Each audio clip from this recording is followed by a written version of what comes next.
This is the disclaimer for Wildlife Control Consultant and Pest Geek Podcast for the Living the Wildlife podcast.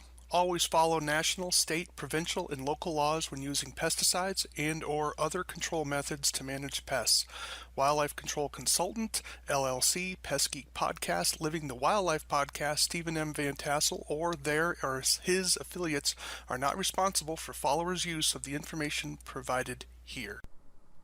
Hi everyone, Stephen Vantassel here, Wildlife Control Consultant, bringing you another episode of Living the Wildlife as part of the Pest Geek Podcast family. Glad to have you on board. Again, take a few moments if you would and subscribe to our channel. Make sure you click the bell. Make sure you're going to be getting notifications of when I post my podcast or my vodcast, depending on how you're listening to it here today, is I tend to publish once a week, so I deal with all issues related to wildlife control. If you have suggestions for a particular topic you'd like me have me cover, definitely reach out to me at wildlifecontrolconsultant@gmail.com. That's wildlifecontrolconsultant@gmail.com. Do join us on Facebook. We have the Pest Geek Podcast family on Facebook. We have our own little page. You can join us there, and where you can share ideas and ask questions and join the revolution, as Franklin calls it, who's my colleague who runs the other part of the Pest Geek Podcast. So glad to have you on board here, of course. And so today I wanted to talk about voles. And so vole control is something that we really need to think about, because this is the time of year you want to control voles. And so voles are mouse-like creatures. Sometimes they're called meadow mice. And this isn't going to be a biology lesson on voles today. So if that's what you're looking for, this is not going to be that training event today. But you need to be looking at controlling voles now if you have clients who've had vole trouble in the past. And so this is the time, because you want to control them as their populations are declining as we're moving into wintertime.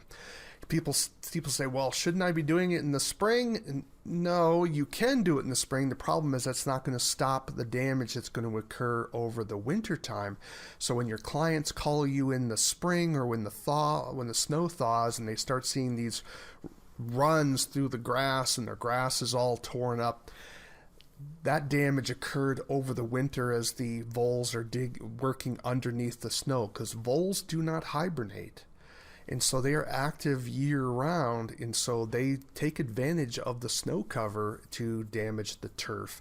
And also they'll damage trees, of course, because it's usually they're starving. They're running out of food, and so they will gnaw on smooth-barked trees to get at that cambium layer to get the sugars that are involved there so that they can survive the winter. So being a vole is a pretty tough life. They often don't live longer than a year, and most of them don't even live probably that long.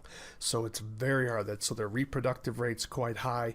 So the time to control voles, if you have clients, the time to control voles is now. So you're looking at September, October, November, ideally before the snow hits, is what you want to be doing. So, and that may be a hard sell for your clients, but you want to be definitely telling them, we want to knock that population. The population's already going on a downward trend, and so when you add control, it plummets that. So you're not going to have that turf and ornamental damage that's occurring over the wintertime, or you're having a less likelihood to. So definitely something for you to think about. So I wanted to show you a particular website. I have no financial relationship to this website. I have never communicated with the owner of this website. Just throwing that out. I would love to. I'd love to do a show on him, but I have not reached out to him.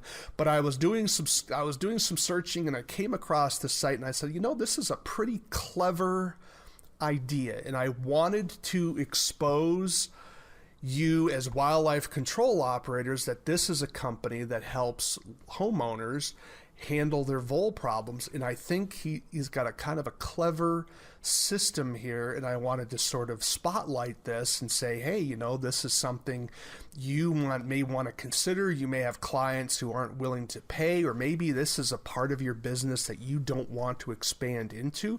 All those answers are fine. I'm not here to tell you, vole control is going to make you rich. I'm not here to tell you that. I'm just simply saying I think we should always be in the business of helping clients resolve conflicts with wildlife in a responsible, legal manner. And I'm kind of intrigued with this site. I think it's kind of neat, and I think this guy has an interesting system that may give you an idea on how you run your own company, and maybe add Voles, or just simply tell your clients, hey, this is a guy you can go check out, deal with him, and then you have a customer who doesn't feel like they've been quote unquote blown off. Okay, so anyways, it's volecontrol.com, pretty straightforward name, and he has a vole control system that you can purchase. And notice the little clever way makes it very step by step, understanding your voles, and then he gets down into the system on how to control them, and then how to locate the hot spots. He talks about the apple test. You as a professional can also get access to non-toxic baits. You know, Leaf-Attack has one. I think Bell Labs has another one, where these are basically the formulations of rodenticides without the rodenticide. And so you can put those into bait stations, make it look very professional, and then you can use those as monitoring systems to see if you're having enough vole activity. You can create what's called a vole activity index. And so what you're doing is you're putting out these blocks in bait stations or in areas underneath cover, because remember, voles love cover. And you would then go out, leave them out there for a couple of days, and then come back and check them. And then the ones that are damaged, you would get an idea on how severe is the damage. Are they really getting invaded? You know, if you put a couple of these non-toxic blocks out and you come back 2 days later and they're gone, you know, they've been gnawed right down to the wire, well, then you clearly have a serious problem there, but you would have probably seen a whole bunch of trails as well, right? So it gives you an indication of where the hot spots are, and also whether there's even a need for control at that particular time. Now, you may say, well, what is the method? Well, you're taking some apple slices or some of these non-toxic baits, and you can put them either in a bait station and position them strategically around the yard, or you can also take these slices and put them underneath sort of a pie plate, where the vole can sneak underneath and gnaw on it in security and safety and then leave. Remember, voles want cover. That's why they like tall grass, because everything eats a vole. I mean, a vole's life is just basically lived in terror of something eating it, because everything wants to eat a vole. You know, the hawks and the owls and other types of predators that go along the run. Weasels will go after them. So all kinds of predators will eat voles. I think even raccoons and skunks will eat them as well. I think possums will take them. So it is tough being a vole. And so any time that they can be undercover, they want to be that way. So that's why when you're seeing the grass cuts, when you see the grass cutting, where it's like basically someone leaving a garden hose on the lawn for too long, it cuts right down to the soil. That's because the vole is using that trail. They're clipping the grass all the way down, because they want that grass to grow over them, sort of like a little grass tunnel. So that way they're sheltered from being seen from above, which is obviously a very vulnerable place for them. So the same thing you would do with these apple slices or these non-toxic baits. You'd position them around, and then you come back and then look at how much gnawing was done on these, and you'd kind of get a feel for when something is severe and when's not. Some things you just kind of have to let it ride a little bit, sort of get some experience, and then say, okay, where's the trend line, and then look at the physical damage on the property and the testimony of the client. And ask yourself the questions like, okay, is this at enough level? Am I getting enough activity here on these products to justify doing control? And you can go at that. So that's the hotspot idea with the apple test or the non-toxic bait test. And then you basically conquer your vole problem. I mean, this is a very, very clever way that has this set up. So let's take a look at his vole bait station system. And again, I just want to point out here, you don't have to use toxicants, and you may have clients that don't want toxicants used. This system can be modified, in my opinion, to allow your traps, your mouse traps. So that is something you can certainly think about if you wanted to use a non-toxic or maybe a blended approach where maybe you're trapping first and then following up with a rodenticide that may last you through the winter when the snow flies. So this is something to think about. So anyways, he has a frequently asked question area here, right? And so we're going to learn about the system. And so we're going to scroll down here and take a look. He talks about pet concerns and this sort of thing. So the Volt bait station system, let's take a look. All right, let's take a look. Learn about the system. Here we go. Okay, so learn about the system. There's the box. Again, very cleverly marketed here. So here he has a bait station. Let me maybe see if I can zoom in here a little bit to show you this a little bit better.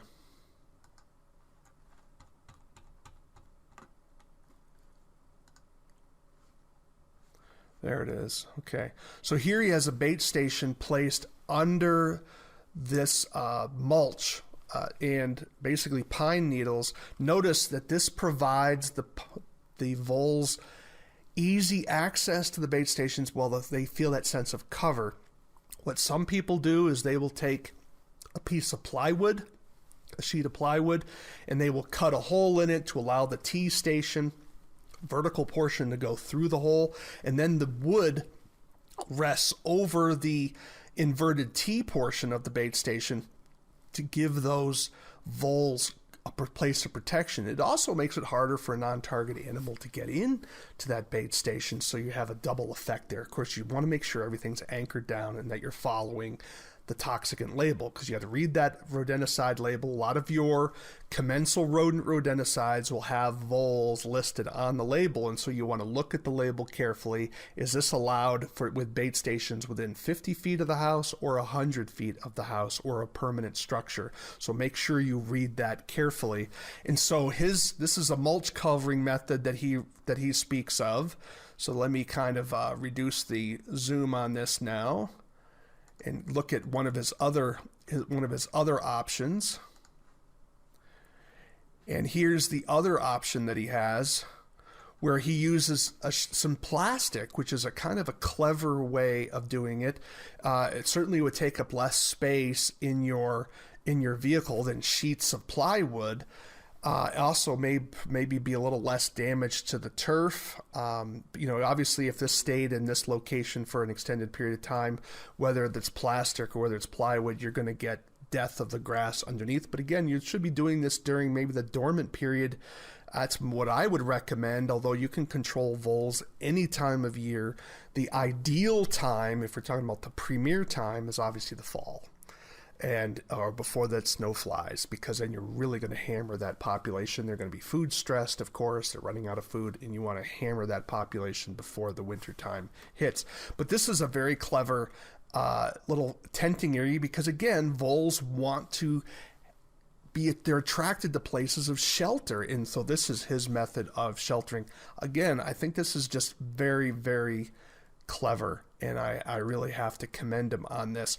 And so basically he has this little system set up, and I think he's using first generation anticoagulant, which certainly is a safer method rather than using your second gens. I would encourage you, as wildlife control professionals or pest control professionals, if you can, I'm going to certainly encourage you to try to use your first gens to control your voles. That'd be like a chlorothacinone or a difacinone, rather than, hitting them hard with a bromadiolome or a brodifocum or a difethalone. Try to avoid those. Think about, I don't have enough knowledge about the warfarin side of things. Many, may be harder to find a warfarin, but warfarin would be safer still. But otherwise, think warfarin, chlorothacinone, difecinone, and try not to be wedded to a particular rodenticide, because you want to make sure you avoid animals getting resistant to it. So maybe using chlorofascinone 1 year, come back, use difascinone the next year, and maybe try a warfarin a couple places to see if you're getting good control. And because these are, the first gens do require some multiple feeding, so make sure you don't let your bait stations run out. Kind of get a feel for how much damage is going on there, how much vole activity is going on there, and making sure that those products, that you have enough bait in your systems, or be sure you're visiting often enough. And I think this can be a way to make some money for yourself over the slower winter months if your business is actually slower during the winter months, because a lot of people really care about their grass, they care about their ornamentals, and this is a pretty... If I hate climbing ladders, you don't have to climb ladders with voles, and so that's one of the things I love about voles. And so this is something. Or if you don't want to do it, then turn them on to this. Maybe give this guy a call and say, hey, can I be a dealer? Can I buy this in bulk? Check it out. Again, I don't make any money on this either way. I don't even know this gentleman. I just think this gentleman's system here is clever. And I think that this is something you might want to check out to make some money on your own. I guess that's about as big of an endorsement as I can get without really talking more about it. But check it out, see if it's going to work for you. And I hope that's helpful for you. Now, what you may say, well, Stephen, I really need a little bit more. I need more information on voles, and so let me do a little self-promotion here. And so this is, as many of you know, and again, I'm not speaking here on behalf of the Montana Department of Agriculture. I want to be sure that's clear. I'm here on my own time. This is my own podcast. The state doesn't have input on what I say here. I'm not representing the state of Montana, but those of you that listen to my podcast know that I work for the Department of Ag, and my job is a vertebrate pest specialist, and I help people resolve wildlife conflicts. And so I have one of those is I create publications or modify and update publications. So I want to tell you how to get to my publications. So you can come to the Montana Department of Ag website. Just put that in your search browser, Montana Department of Agriculture, and it'll come up. You'll come to our home page here. This is our home page. Under Department Topics, click Topics, Department Topics, and you'll see this very ugly page emerge. In the lower right-hand column, you'll see a phrase that says vertebrate pest. Pretty easy. Click that. There's a little paw print next to it. That brings you to my page. You can scroll down. Those of you interested in my vertebrate pest training calendar, you can learn about some of the trainings that I'm giving if you're here in Montana or what have you. You can definitely check that out. But you just want to scroll down, and you can see in the right-hand column here, it says Montana Vertebrate Pest Bulletins. And so you can click that, and that'll drop you halfway down the page. If you don't want to click the link, just scroll down. We're about halfway down the page. This section here is my publications related to vertebrate pests or wildlife. I have a publication on voles. You say, well, Stephen, we don't have some of the, you're in Montana. What's it got to do with me in Pennsylvania or Georgia or Florida or whatever? Look, vole control is vole control as a general rule. There's some nuance in some of the species, but generally speaking, a vole is a vole is a vole. Okay, no matter what species it is, as a general rule, the principles are the same. Now, some of you are living in states that have endangered or threatened voles. You need to be sure, again, reading that pesticide label, looking at your regulations within the state. Do you have voles that are under state protection? I think there might even be some that are under federal protection, but I know there are some under state protection. You need to be sure you're following that label. I always encourage people to look at Bulletins Live too, and I'll pull that link up here. I should have thought about that earlier. But anyways, my publication here is Voles in Montana, Their Biology, Damage, and Control. So you can simply click that, and that brings you to my publication on voles. Here it is. It talks about identification, separating them from deer mice, the type of damage that occurs, how they differ from pocket gophers, what kind of habitat voles live in, and the type of damage that they can do. And so here's one of my photos. Notice the cut trail. Let me zoom into that so you can see it a little bit better. So look at that trail. That's what I talked about. It's like someone left a garden hose on the grass because it killed the grass all the way down to the soil. Well, that's classic vole runs. Typically, meadow voles will do something like that, but that can be done by prairie voles as well. We have both. We have prairie voles in our state and meadow voles. And then, of course, you have, how do you protect some trees? Trees with thin bark. And how you can trap, and I talk about that as well. And you can have some other types of systems, because you can use, just like you can put covers over your bait stations, you can also put covers over your traps. Some people actually use inverted plastic gutters, and they will cut sections of them, drill holes, and they will then put the snap traps along the trail, and then protect the snap traps with the inverted inverted gutters, and then pin those to the ground, so that way you don't have dogs and cats getting into them. And you don't even need to bait them. The voles, if you use expanded triggers, the vole's just going to run right over that and get caught. All right. So you don't have to. You can bait them if you wish, but you don't have to bait them. Right. So there are non-toxic methods. I know some wildlife control operators, they're part of their business model is not to use rodenticides. That's cool. I'm okay with that. Well, this is a way that you can have that particular system done with traps. And you don't want to do that. This is someone that I really have a lot of respect for, Rick Shadell of Pennsylvania. I call him a master trapper. He's probably better to call him a master trapper and wildlife control operator. I mean, the guy's a genius, in my opinion. He created these little triangular boxes, and where he just will cluster a lot of baited mouse traps underneath those boxes. And then he has a hole in it, so he will then take a T-stake and then stake that down so kids can't pick it up. And then when he comes out, he can then pull that stake out, lift it up to see if he's caught any voles. Again, very clever idea. And these are stackable. And he can have them. He does vole control work for his clients out in Pennsylvania. Of course, you have bait stations, of course, and then you can even use your multiple catch mouse traps to catch voles. Just plop that puppy right in the trail and to catch your voles that way. So there are alternative multiple catch methods of catching voles. And then, of course, here's your inverted T bait station. Again, you only need about 1.5 inch tube. And you can put bait blocks, put a wire in here, put your bait box down in this, and the voles will just simply chew that stuff up.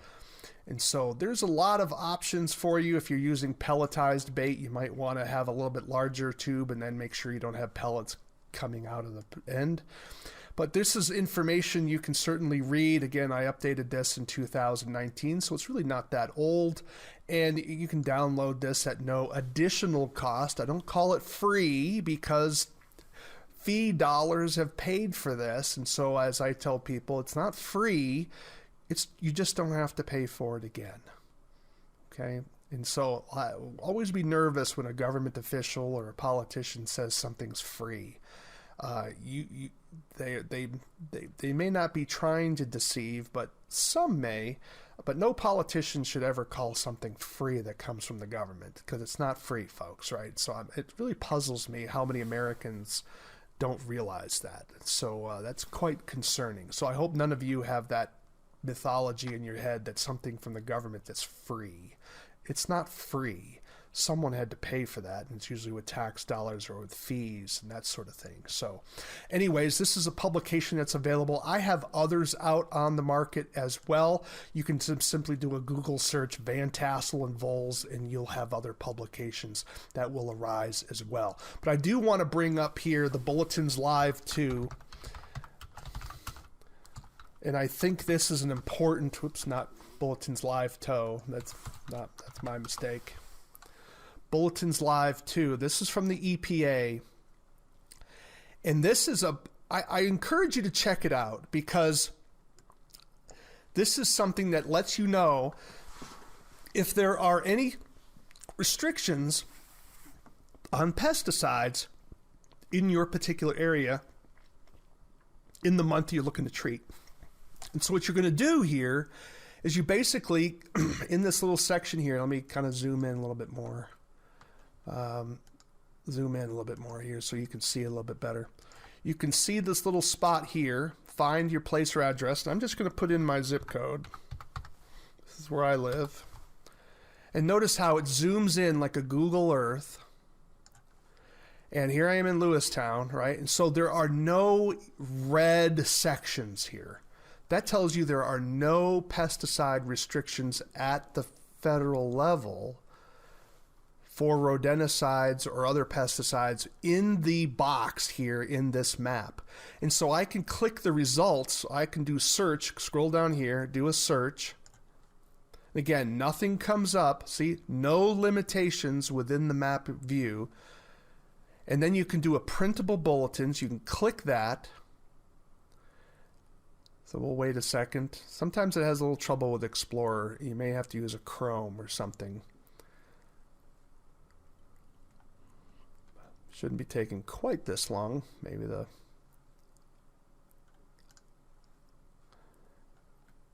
Yeah, it does have some trouble with Explorer.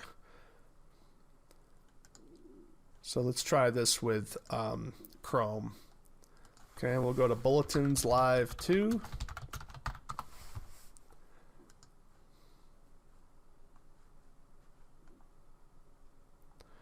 There I am. So I'm going to put in my zip code. Notice there are no restrictions there. I'm going to scroll down, hit the search key. No limitations within map view. You can also check here for results, and then you can do a printable bulletin.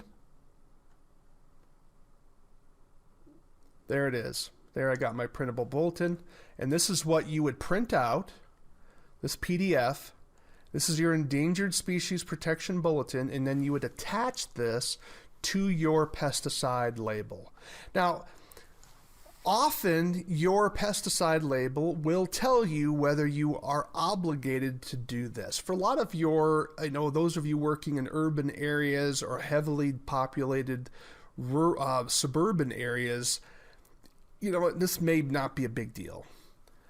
However, I encourage people to check it out just to make sure, because things change, and you always want to be cutting edge, and plus it can give you a little sense of security in the sense, I've gone the extra step, even though my label didn't maybe require me to do this. But I think it's just kind of a nice step to do. But again, in the geographical area marked off by this particular map, there are no limitations on pesticides in terms of endangered or threatened species here. So that's good news, right? Now you may be in an area. Let me do one where I know there is a restriction. Okay, so let me do here in a place called Cut Bank. Now notice here, there is a restriction. See all that pink that came up? That tells you, there is a restriction here. But now we got to find out, what is that restriction?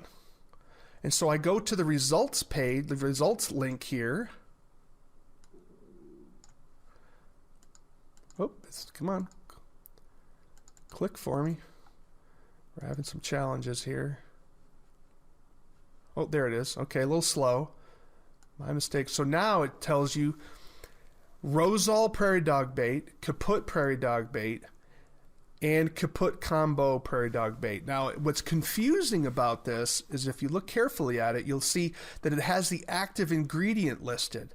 Now, this does not mean that the active ingredient is prohibited in this particular area. In other words, if you're in downtown Cut Bank, you can still use a diphacinone product to control mice or whatever. What you can't use is the Rosal prairie dog product, which is chlorphacinone, and you can't use the kaput prairie dog bait. So what they're doing is they're giving you the active ingredient that's associated with the specific pesticides that are prohibited.